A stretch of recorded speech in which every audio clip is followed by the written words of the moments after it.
Hi everyone. Uh, in last couple of videos, we have covered so many methods and properties of object. So the remaining ones are mostly some are not useful and some are very much related to prototype.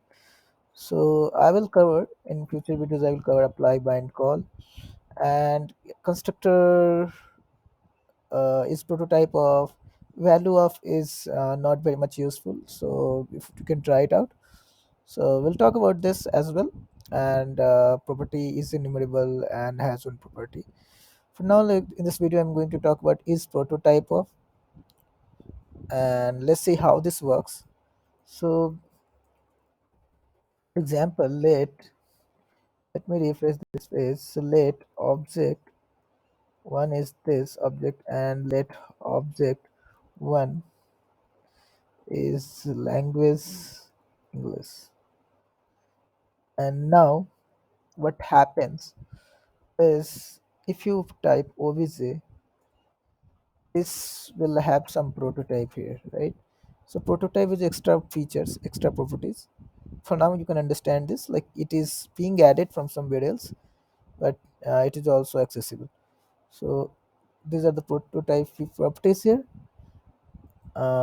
And So let's say if you want to add language in its prototype, so instead of this just want to add this object only.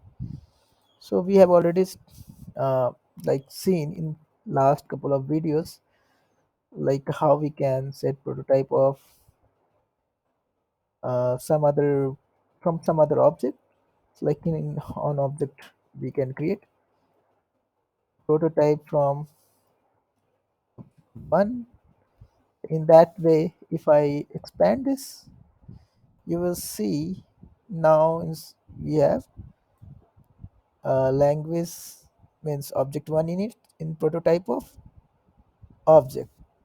So to test whether an object is a prototype of another object, so what you will have to do, let's say I want to test whether this object is prototype of obj, then in that case we'll have to do obj1 is prototype of obj, then it will say true. And let's try the reverse way. So it won't be like true here, since obj is not a prototype of obj1. What does it mean? So in obj1 you cannot find inside the prototype you cannot find these two fields which is coming from object. So this is all about is prototype of. So yeah, so more will be covered in the prototype section. That's all from this video. Thank you for watching. Have a nice day.